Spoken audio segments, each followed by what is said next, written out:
Okay, welcome everyone. My name is Crystal Marion. I'm the executive recruiter for this recruitment. You are in the info session for the Oregon Council on Developmental Disabilities and for the executive director recruitment.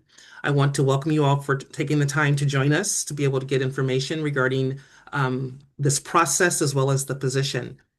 I want to start by introducing the Oregon Council on Developmental Disabilities Hiring Committee. And I'm going to ask if they can come off mute. I believe we have two in the room right now. If they could come, three? Okay, perfect. They can come off mute and introduce themselves. We'll start with you, Kristen. Good afternoon, everyone, and thank you for being here. My name is Kristen Darmody. I use she, her pronouns, and I am the chair for the Oregon Council on Developmental Disabilities Executive Director Recruitment and Evaluation Committee. And my day job is I work at the Oregon Health Authority. Thank I will you. pass. Okay, I'll give it back to you, Crystal. No, no, pass it on. Okay, we'll go next to Jake. Good, good afternoon. My name is Jake Cornett. I'm the CEO of Disability Rights Oregon, the state protection and advocacy system for the state of Oregon. I use he, him pronouns. And as the director of the council, we are a permanent member of the council. The person just leaves you. Hello, everyone. My name is Kirsten Oster. I am also a member of the hiring committee for the executive director permanent position. I am also the chair of the budget committee for the Oregon Council on Developmental Disabilities. And in my other job, I am the program manager within the Washington County Community Developmental Disabilities Program. Thank you for being here. Thank you, team. Also want to let everyone know, just for logistics, if we can, if you're not speaking, please keep yourself on mute. And if you have a question throughout the process, we will do Q&A throughout this time together. But just raise your hand. And if you don't see how that works, feel free to come off mute and just say, excuse me, and I will gladly be able to take your questions. So we're going to go ahead and get into council background and the hiring process, and Kristen will take us through that. Thank you. I'm just getting my notes here. Right, so we wanted to start off by providing a little bit of background on the council itself and the process that we're going through for hiring to the permanent position for the executive director of the council. The Oregon Council on Developmental Disabilities has the mission of advancing social and policy change so that people with developmental disabilities, their families and communities may live, work, play, and learn together. The council is a federally funded, self-governing organization that's charged with identifying the most pressing needs of people with developmental disabilities in our state. Each state has its own DD council. In the state of Oregon, it is the OCDD. The council is made up of self-advocates, family members, representatives of advocacy organizations, community partners, and state agencies that provide services and supports to people with developmental disabilities. Council members work together to determine the goals and objectives in our 5-year plan, allocate funds to these activities within the state plan, and review our progress annually. So that's what the council does. The council is supported by staff who implement the 5-year plan. There are a total of 5 full-time staff on the OCDD, and that includes the executive director position. And the process that we're going through now is to hire a permanent executive director to the role. So the council is responsible to hire and evaluate the director. This is one of the responsibilities that is given to these state councils in the federal DD Act. ODHS, so the Oregon Department of Human Services, is what's known as the designated state agency for the council, and it provides support for human resources and other business functions. The committee that Jake and Kirsten and I serve on the Executive Director Recruitment and Evaluation Committee, we are working with our colleagues in ODHS, Human Resources, on this recruitment. So Crystal, we're working in partnership with Crystal. She brings the Human Resources expertise to this work that we as the council are charged with leading and deciding upon. I want to pause there and provide my fellow committee members an opportunity to offer additional insights, if you'd like to, on the background of the council and the process that we're going through.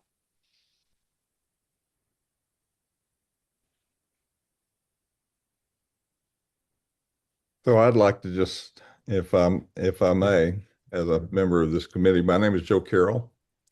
This is actually uh, off and on. I've done a little over 12 years on the council, dating back to 2001. And this will be this executive director will be my fifth one to actually work as a council member under. Um, and it and during this last 25 years, my experience has been that there's been a great number of changes uh, in what this state had to offer for the DD community. A great deal of progress, and I'm extremely proud of where it's taken us here. And I think our executive directors have been instrumental in making that happen. So that's my personal interest in being here. Thank you, Joe.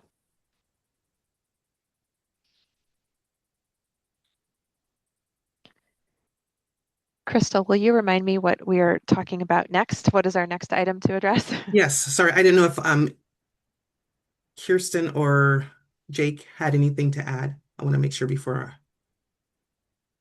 This is Jake. I'll just add one small kind of underline. This is a leadership role that historically has helped drive systems change in the state of Oregon to make it one of the best places for people with intellectual or developmental disabilities to live, work, or play. And that visioning and execution of that vision and in close partnership with other organizations are key components of this role that I just wanted to kind of underline. Thank you. So next for the agenda would Kirsten, be, I think let's give Kirsten a chance. Kirsten. Yeah, it's okay. Oh, no, I was just going to say, I echo what Joe and Jake have both shared, but also it's really about the relationships that this position is able to build and just really stress that in all areas that Jake had mentioned with system partners, with the community and across the state. Thank you. Thank you. So next, Kristen would be the hiring process, position highlights, essential attributes. Yes, want to offer a few words about what this position does. And the position classification, of course, within it is classified using the state agency kind of definition. So it's classified as a human services manager 2. It is a permanent, full-time supervisory position. What the position does can be kind of broken into kind of 3 main areas. So the first one is that the executive director is expected to provide internal leadership for OCDD. So that internal leadership. This means hiring, training, and supervising council staff. So this position has 4 direct reports. So they are supervising and providing that day-to-day management for those 4 individuals. This means supporting and coordinating with the council. So having a good working relationship, open communication, great coordination with the chair and the vice chair of the council, with the executive committee, and then with the full council kind of as a whole. It also means overseeing the development of the 5-year plan and then the annual implementation plan for that year-over-year progress towards the goals and the work that's outlined in that 5-year plan. Making sure that the council's projects are implemented. So really maintaining that oversight and accountability, making sure that that's moving forward. And then also leading the strategic planning efforts for the council. And that's one piece of that kind of visionary leadership that Jake was mentioning. The second area, I'm sorry, I have my notes kind of over the screen, and so if someone has a question or wanted to hop in, go ahead and just interrupt me. That's okay. All right. The second area that I wanted to describe is that the executive director works effectively with people outside the council to advance our policy goals. So while that first area was really related to the internal working of the council, the second area is related to that external piece. So this means building and maintaining relationships with coalitions, networks, or partners. And that speaks to what Kirsten was bringing forward earlier, that really important relationship piece. It means representing the council's interests to the governor, the state legislature, Oregon's congressional delegation, different agencies, as well as the public. It also means staying informed about state and federal policy developments and then advising the council on these issues. There's also coordination of analysis and input on policies and legislation that affect people with developmental disabilities. So there is this very strong policy piece to it. And then also preparing testimony on behalf of the council. And this is referring to legislative testimony as lawmakers are considering legislation, making sure that the perspectives, priorities of people with developmental disabilities and their families and the DD system, that is all kind of presented and understood. The third area is that the executive director is responsible for the fiscal management of the council.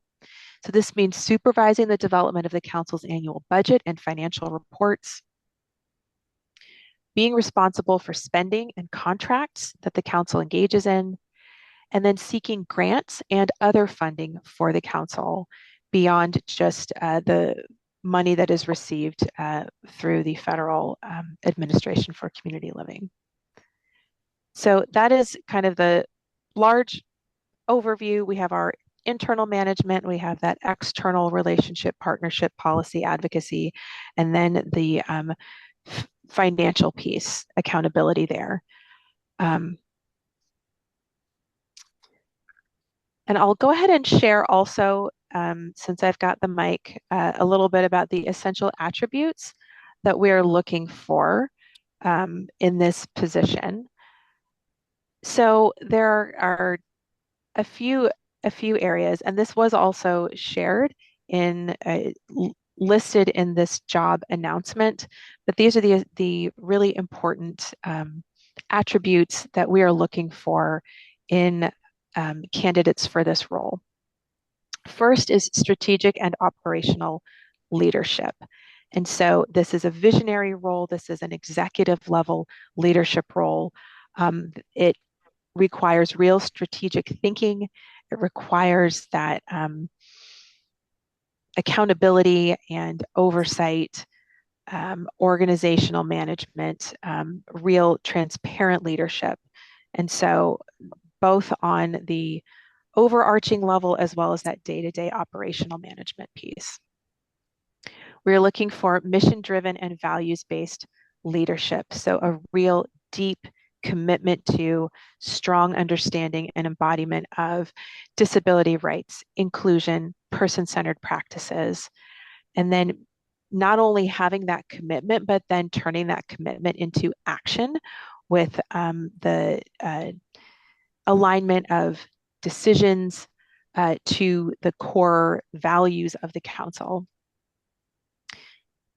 Next is authentic engagement of self-advocates. So meaningfully engaging self-advocates and individuals with lived experience in decision-making, ensuring that accessibility, that shared leadership, true partnership from start to finish.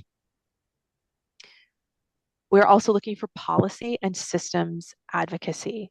So having very, very strong knowledge, deep experience and expertise with local, state, and federal policy that impacts the DD community. We're looking for experience in that systems advocacy piece, legislative engagement, coalition building. So all of those really important external facing pieces, pushing those policy levers to advance the priorities. Knowledge of IDD systems, so comprehensive understanding of the service systems for IDD in the state of Oregon, the different funding streams that are involved, but then also really understanding any systemic barriers. What are the challenges within the system? What are some options and opportunities for cross-system collaboration? What are some of the strategies that can be employed around systems change? So that kind of systems thinking perspective grounded in the Oregon DD system.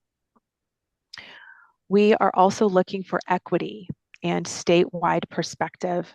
It's very important to the council that leadership has a demonstrated commitment to equity, to cultural responsiveness, and understanding, appreciation, and commitment to diversity of communities across the state, recognizing that there are different priorities across the diversity of the community, including different regional priorities, different experiences that people have based on where they live and their intersecting identities.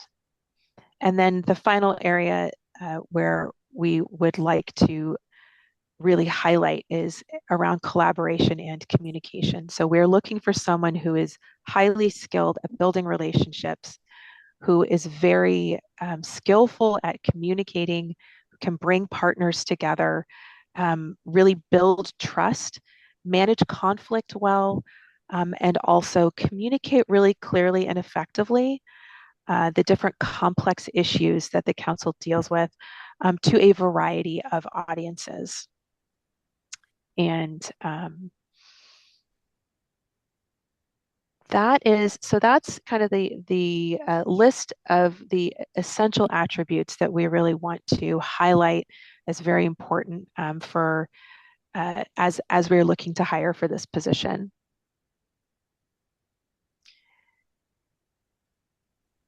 Maybe I we will can pause there. pause it there. Yeah. And be able to take questions from anyone. There is one. Oh, so sorry.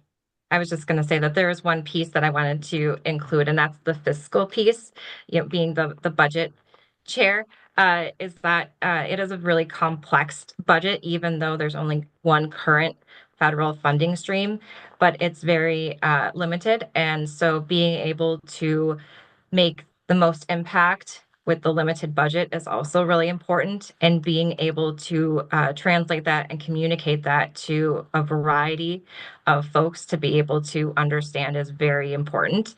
And it's important too how the council gets their work done. Thank you. So just the one thing I had to add to that was I wanted to make sure that we noted that this individual, the executive director, has to work very closely with the chair of the council in terms of the leadership of this council and how it carries out business, whether it be the budget or whatever. I just wanted to note that it's been my experience. It's been a really good relationship to have for the leadership of the council. Thank you. I see Bruce. You had a question? Yeah, hi. So I'm familiar with the model for developmental disability councils, but also I know there's a great deal of variation from one state to another. So I've been working in Utah for some number of years. So what I wanted to really ask is about the working relationship, recognizing that the Developmental Disability Council is in some sense independent and autonomous, but what kind of collaborative relationship is there with the state agencies in ODHS, OHA, et cetera, and also with the PNA? Without commenting on what that's like in Utah, I suspect it's different in Oregon. And if you could just speak to the working relationship of that.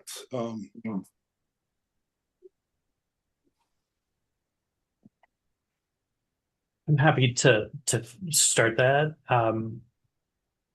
It's so a couple of questions there. What's the relationship with the PNA? I run the PNA. It's always been a very collaborative and professional relationship. In Oregon, our PNA litigates a lot against the state. Not all PNAs are built that way. Here in Oregon, we are. And the council has always played a very important role in helping support and also drive a lot of the systems change work in partnership with the PNA. Obviously, we also have a lot of shared funding interests, which are an area of collaboration as well, given that we as DDAC partners, the UCEDS, University Center for Excellence on Developmental Disabilities, the Protection and Advocacy Agency, also known as the PNA, and the DD Council all have its origin in the same federal statute. It's some shared funding interests there.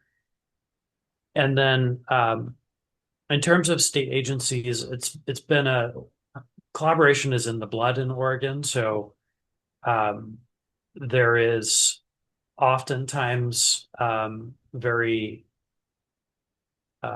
professional and courteous relationships between the council and state agencies, sharing of information that often occurs. And, the councils oftentimes enjoy a level of access to state agencies as part of state government, even though they are designed to be independent.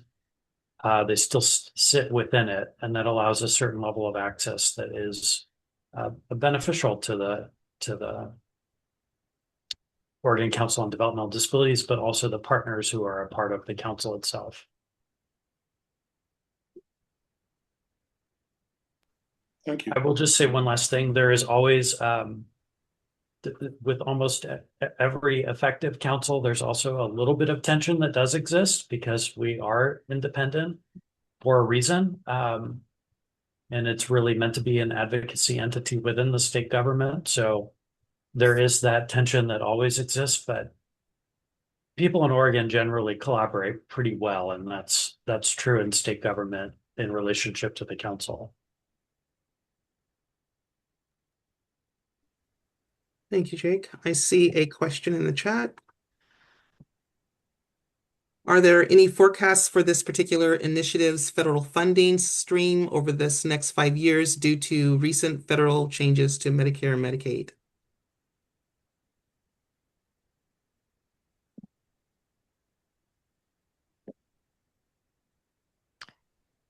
I'm going to maybe defer to Kirsten on that as our budget chair.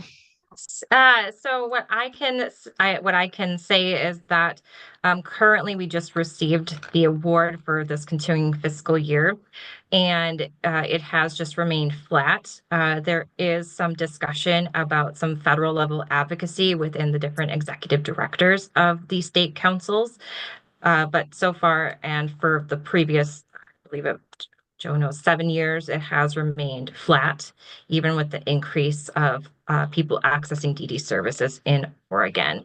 So it really no forecast, hoping that it just stays the same, and that it has stayed the same. However, the cost and the staffing costs have increased with level funding.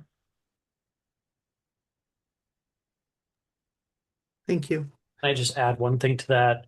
As the funding for the council doesn't have a direct relationship to Medicare or Medicaid funding, it's its own line in the federal budget. So we directly, well, I should say, we educate policymakers about the importance of the program, and that's kind of the role. One of the roles of this executive director is to help our federal partners who fund us understand its value.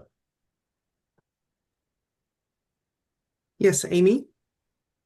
Yeah, hi. I had a couple questions. One, you had mentioned geographic diversity, and I was wondering, is it required that this position live and work in Portland full time or? Yeah, this is Kristen, and thank you for the question, Amy. There is some flexibility for location in Portland or Salem. There is travel that is required for the role. In general, this role it's a Monday through Friday business hours availability type t position, 8 to 5. There are requirements to be available after hours, either in the evenings or weekends for different opportunities. There also is a requirement that the person in the role have access to reliable transportation to be able to get to different places within the state as needed for those connection, for that relationship building, those different policy and um, different type events. Um, and in addition, there is some out of state travel that is required to attend conferences or to do some of that advocacy work in Washington, D.C. or elsewhere. So, I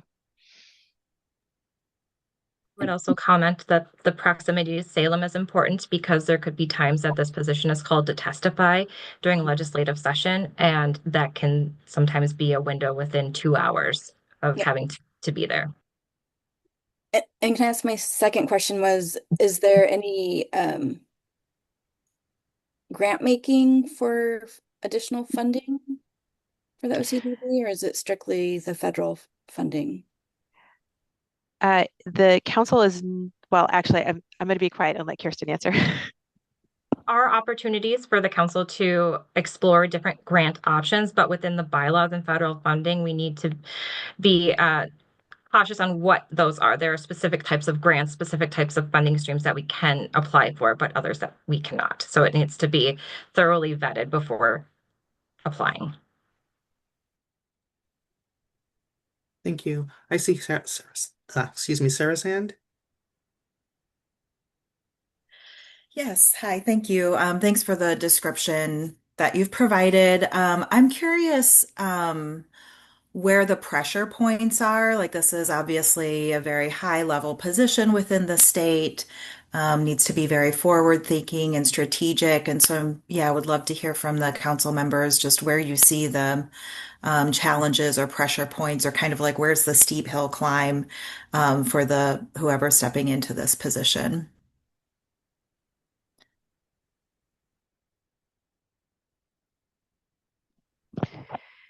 Yeah, thank you for that. It's a good question, Sarah, and I think that there are a, a lot of different headwinds here. I would look to my fellow committee members first to see if there's anything that you wanted to raise, Jake or Kirsten, to share with the group. I think it's important, again, to build those relationships and helping folks kind of overcome that fear and hesitation of working with what can be considered a government entity, and just dispelling the myths that are out there specifically about the IDD services system, intellectual developmental disabilities in general. So I do think that there's a lot of myths that can sometimes come into play that really needs to be described in plain language and detail that people can take with them. That does come up a lot, is a lot of misinformation. That is a challenge. Maybe add just a couple of things. I do think funding for the council is a pressure point in some ways. Let me kind of explain what I mean by that. The council is very fortunate to be a formula grantee. Whatever Congress appropriates, it will receive a portion of that money. That's easy to come by. However, it's never enough for, I think, what the council would love to see the council staff doing, right? I think that's a tension point. And the council does have the ability to pursue outside funds, whether or not that's through interagency agreements. money from other agencies in the state government, or for grantors that allow for funds to go to the state government. That's also another potential to grow that pie and have more impact. And of course, that funding level impacts staffing levels for the council. So as Krista described, there are several staff at the council that do really important work. If there were more council staff, we'd be doing even more important work. So I think that's an area of a little bit of tension.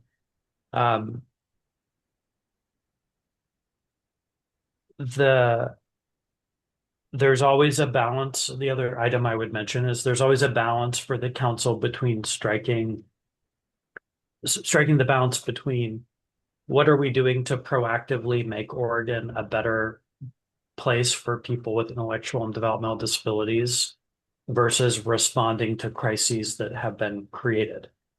That's a tension, and there's that tension between the proactive and the reactive that the council always has to grapple with. And while the council's funding is not directly tied to Medicaid, there is certainly large changes to Medicaid happening over the next several biennium in Oregon as a result of changes in DC to the federal law.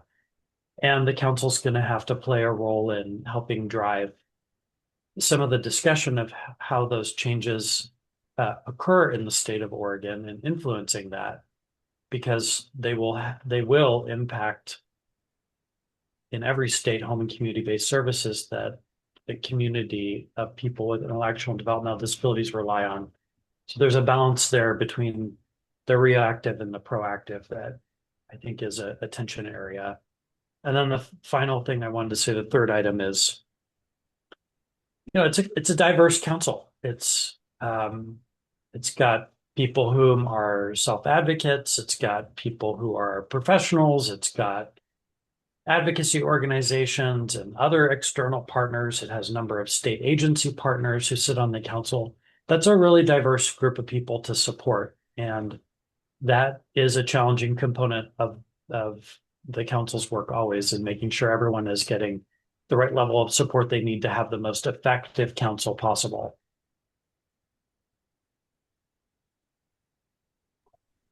Thank you. Are there any other questions? Yes, I know one of the things the gentleman earlier spoke about having knowledge of working with developmental disabilities in other states, and that's the sort of where I am right now, because I've worked with tribes and nonprofits and other organizations in Alaska, Kansas, Iowa, and now Oregon. And this last position I had in Oregon had me at the legislature during the June session a whole lot. And I know how stressful that can be, and it's challenging. Um, I'm developing and looking into a lot of the helping. I was working with one organization, helping them develop plans with advocating for the developmental individuals, mentally developmental individuals they're working with their nonprofit. So I've learned a lot. But like I said, mine is like a blend from other states. Is that going to be a negative or a positive, or do you have a learning curve or time frame to really dig in more to what's happening in Oregon? Yeah, thanks for the question. There is an onboarding time for anyone coming into a new position. And so I don't think that there's any expectation that someone would know everything and on the very first day. And so having some kind of clear goals and ideas for the first month, 2 months, 3 months on the job, and 6 months, and even the first year, really having a good understanding, but then also a good support and plan for whoever is in this position to be gaining the knowledge and the connections and the relationships that they need to be fully effective in that role. So I hope that answers the question. Yes, Bruce. Thank you for all this information. I just have one more sort of general question. So a little bit in response to what Jake was saying about reactive versus proactive things that a council like this does. I mean, everybody understands things happen, unfortunately, and then there has to be responses and system changes. But what I'm wondering about is what sort of systematic mechanisms are already in place for outreach and education that are more proactive, particularly that engage self-advocates. So, for example, in Utah, there's a advisory committee that I've frequently worked with that was chaired by someone with lived experience. And they had mostly a consulting kind of advisory position. They were adjacent to the Developmental Disabilities Council. Olivia Zagara was always present, but they were also autonomous from it. There was a systematic mechanism.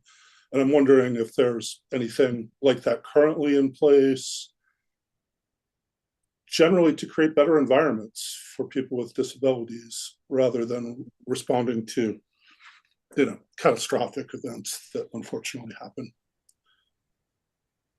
There are a few statewide coalitions that the council does partner with, one of them being the Oregon Self-Advocacy Coalition, or OSAC, so kind of what you were describing as well.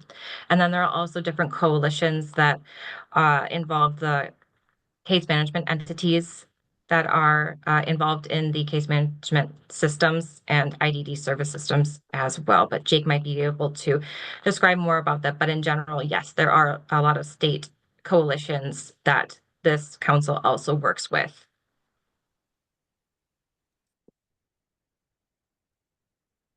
Yeah, I completely agree. The one other kind of group I would really note is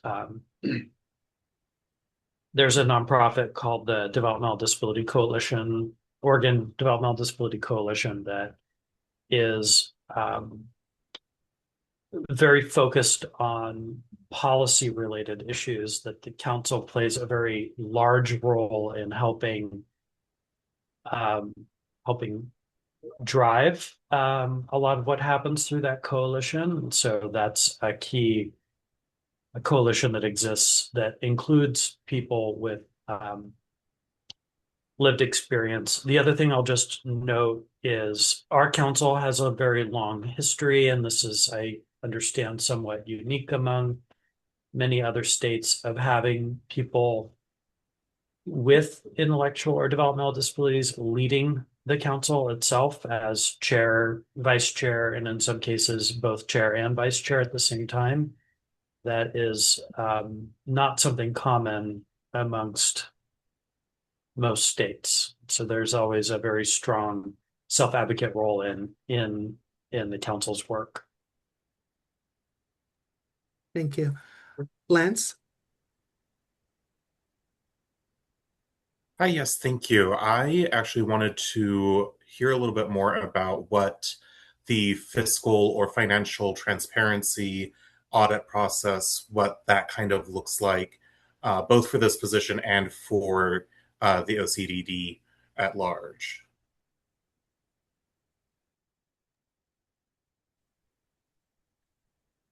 I can't quite speak to the auditing process because I have not been a part of one yet. Jake, have you?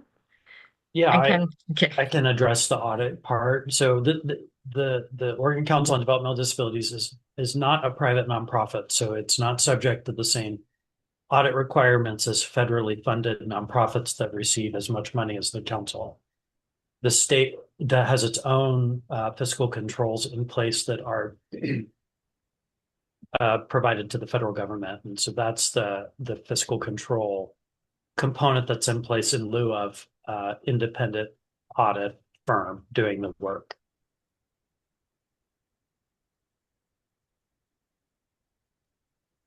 Thank you. Question, Sarah? Yeah, I just had one more question. I'm curious where the council is at in the process with the strategic plan. I think it goes from 2022 to 2026, so there will be a new one. So I'm just, yeah, wondering where I know it takes some time to put those plans together. Um, yeah, so where are things at with the 5-year plan? The one that's ending and then the one that it will be starting.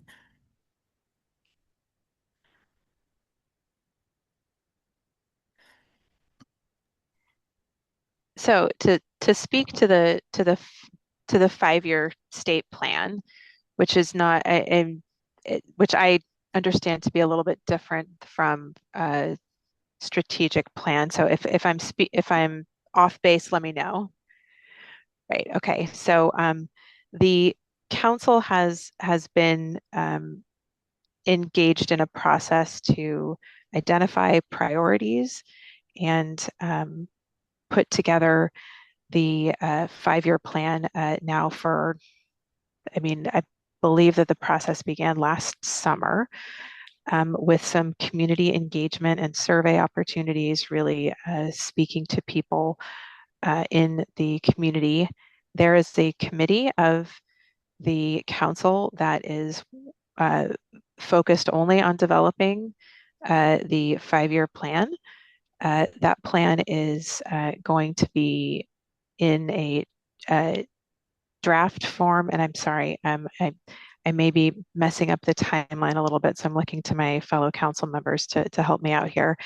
But it goes out for public comment, and then it has to be submitted to the to our federal funders in August of this year.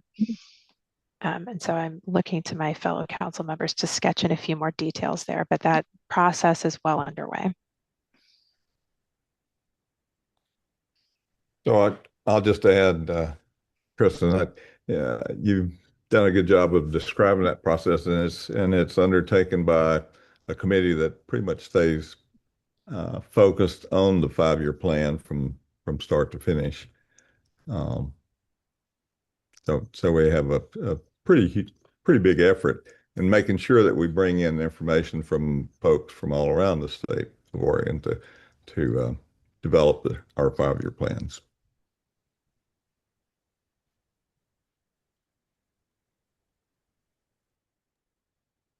Thank you. Just pausing to see if there are any other questions. Now, this is Scott. Yes. Can you give us some expectation as to the hiring process? What's your best case scenario for having a person in the chair? And can we expect interview announcements to be primarily Zoom, or are they going to be a mix of in person? Do you know that yet? Yes, thanks. And I'm happy to provide some more details about the interview process. We are envisioning um, 2 rounds of Zoom interviews. So virtual interviews, with our first larger pool, and then we will, from that, based on different standard criteria across the board, be able to identify the people who would then be invited to move to the second round of interviews, which will be a smaller group. And then the final round would be a presentation and time for question and answer with the full council, because the full council is the group that needs to make that hiring decision. So the online interviews will be conducted by members of the council along with key partners from the DD community in Oregon. So like a panel type interview that'll have about, I think, 5 or 6 people on the panel and then one candidate at a time. Again, those will be held online. We are anticipating having the 2 rounds of online interviews during the month of June, and anticipating that the final presentations would be in the first half of July, with an employment offer extended before the end of July to the final candidate.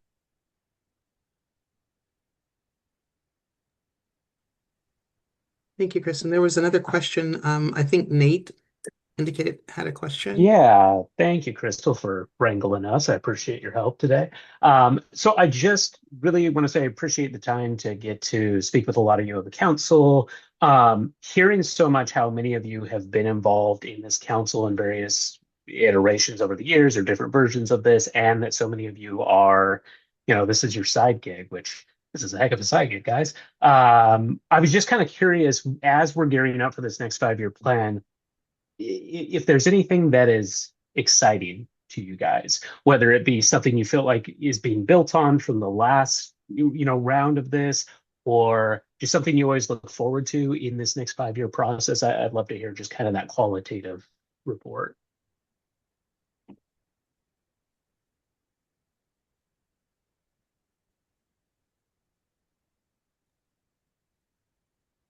Well, I'm happy to say one. Well, first of all, let me disclose one of the things that the council has done an excellent job of kind of reshaping how we work in committee. So I'm not as in the weeds on the council's 5-year planning work as I have been in the past because this is the committee that I primarily dedicate my time to is hiring and evaluation for the director. But from what I know, one of the things I'm really excited about is the focus on how technology can support independence for people with intellectual or developmental disabilities inside the service program. That's an area where Oregon has a ways to go, and the council can help drive some of that change, and it can transform people's lives. So that's an area I'm real excited about on the proactive side. On the reactive side, I'll say that there's a lot of really important decisions that will be made about how Medicaid impacts the day-to-day independence and community integration of people with intellectual and developmental disabilities in Oregon over the next 5 years. And the council should and must play a role in that. And so that's an area that is a bit more reactive, harder to get excited about because it's not making the world a better place, but it is helping protect access to really important services that have made Oregon in many ways a model across the country in our service system. Thank you so much for that comment. I appreciate that. So I'd like to add as a parent, as a family member, that something that's been extremely important in making my family's lives very possible was the opportunity to have direct support personnel to actually come into the homes and help us with the things that we needed there. And I'd certainly like to see, and the council has had a great deal to do with the development of that uh, uh, throughout the process. And I'd like to see us continue with those types of very specific needs. Awesome. Thanks, Joe. And thank you for all you've done over these last 25 years. Appreciate it. Thank you. I'll just add one thing that I'm excited about that I see as a really big opportunity that is kind of bringing my worlds together is support, better awareness, understanding, and support for mental and behavioral health among the IDD community, and looking for ways to partner and, like I said, raise awareness, and not just awareness, but also build skills and capacity among healthcare providers for more accessible and inclusive mental health care. And I think that this does also connect in with that reactive piece that Jake was mentioning related to Medicaid. I don't think we yet fully understand all of the different implications for the changes that are planned for Medicaid that we're going to see being implemented in the next, in the coming months and years. So it's something that I think that the council has a big opportunity to provide some leadership and advocacy on as well. That is wonderful to hear. Thank you, Kristen. And as in my daytime job, being part of the system partner who is funded by Medicaid and braided services through the state of Oregon, that is also where my interests are lying as well, is to have the council be a leader in that and to really get all the coalitions on the same page, one voice as we head into the long legislative session next year in July. Absolutely. Thank you so much. Appreciate that.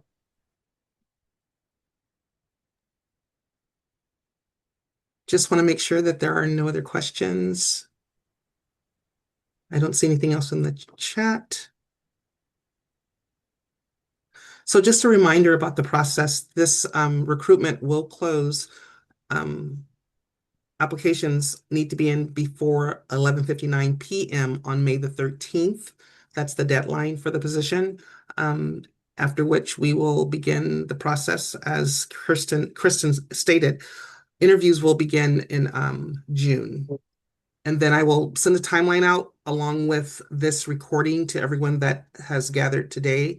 In addition to those that apply, I'll also be sending out the same information through Workday to everyone who's applied to this position as well. Are there any last minute information that you need to add, council members, or any last minute questions before we end out today?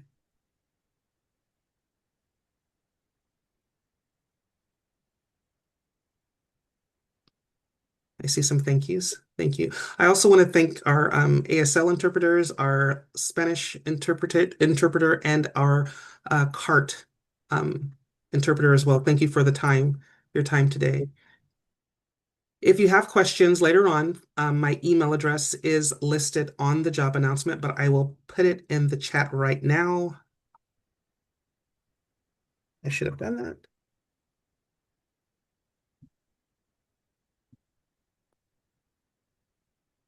And I am available to answer your questions as I am the recruiter for this position. So don't hesitate to reach out. I want to thank everyone for your time. And that is all. Thank you. Thanks for Thank coming. you. Thanks for interest. Bye-bye. Bye-bye. Everyone.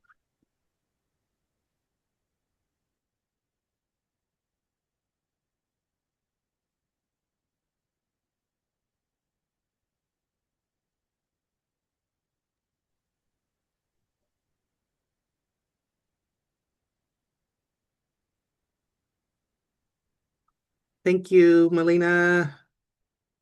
Thank you, Sarah, Jennifer. You're and welcome.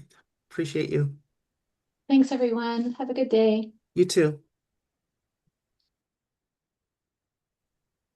I am going to stop recording.